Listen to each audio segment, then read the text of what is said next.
Hello, and welcome to a new side project, co1669's Object Show Reviews. Okay, so, this is where I will review almost every single object show ever made. So, if there's a show you want me to tackle, leave it down in the comments. Now, here's how this will work. Within this, there will be 5 categories. And the categories are visuals, writing, characters, originality, and likability. And within these categories, you could receive points. 2 points, 1 point, or 0 points. Now, there is a purpose to these points, because after all 5 categories are added up, this chart will determine the show's scoring. Now, here are the scores. 10, godlike. 9, epic. 8, great. 7, good. 6, okay. 5, mediocre. 4, bad. 3, awful. 2, abysmal. And 1, animated atrocity. Without the animated, because I will be reviewing PowerPoint object shows as well. So, now that you know how this works, today's show is Battle for Dream Island. Now let's get started.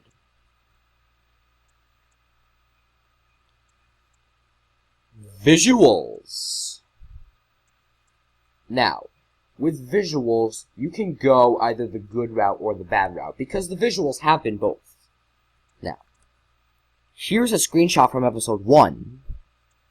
As you can see, the visuals, by today's standards, are not that great.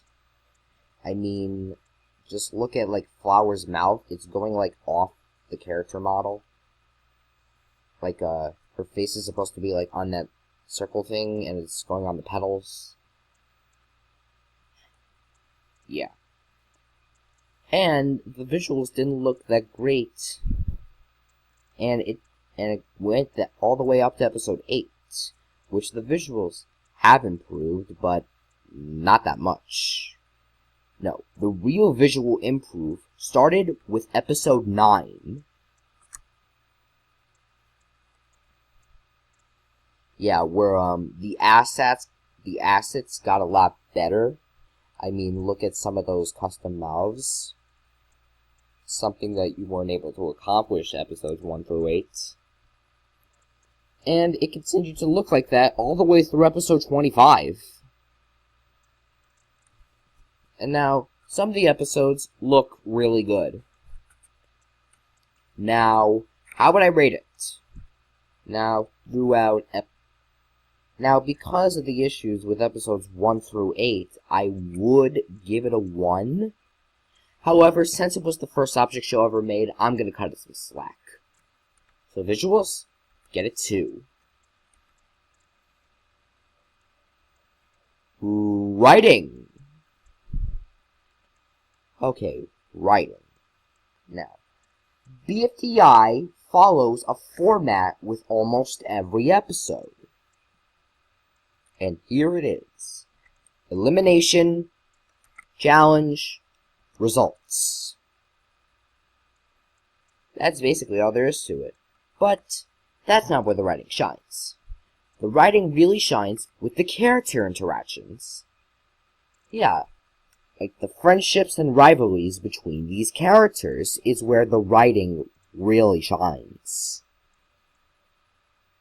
Yeah, and a lot of these episodes handle that well. Like, for example, one of my favorite episodes of the show, episode 6, where they had, like, the 5 teams of 3. I think that this was handled really well.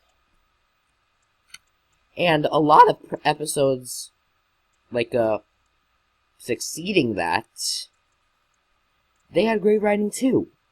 So, writing also gets a 2.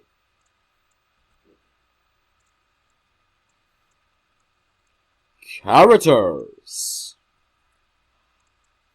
Okay, characters, that's a different story.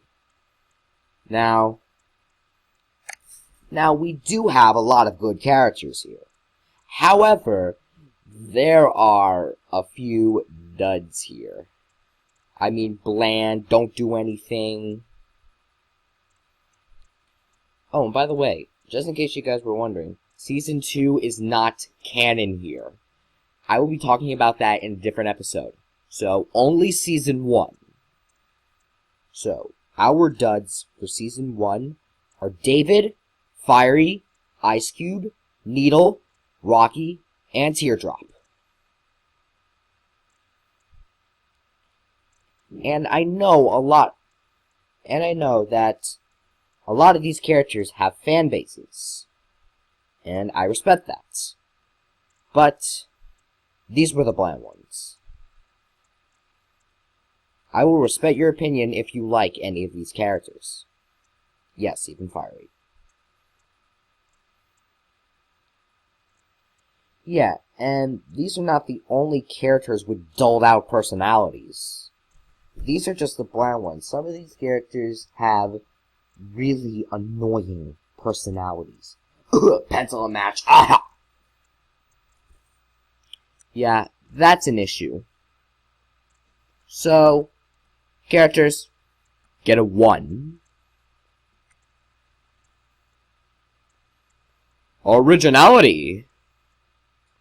Okay. Here's a screenshot.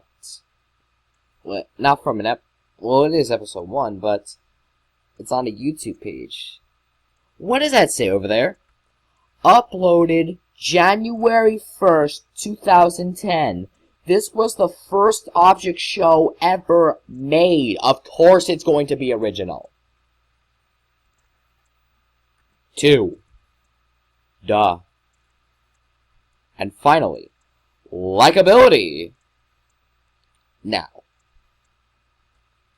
Now, if you tuned in throughout the beginning, it didn't have to be exactly January 1st, 2010. Hell, I didn't get into the show until April of 2011.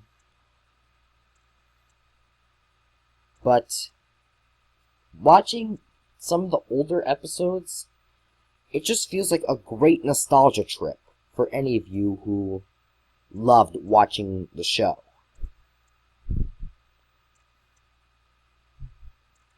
Yeah, and they're still extremely likable, even by today's standards. Sure, it may not be, like, advanced, but it's still a great show. Overall likability gets a 2. Okay. So, after doing all that, Battle for Dream Island gets a 9 out of 10. The only issue is the bland characters and the characters with doled out personalities. But other than that, everything is great.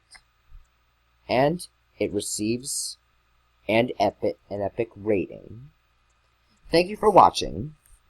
If there's an object show you want me to tackle, leave it down in the comments. Bye-bye!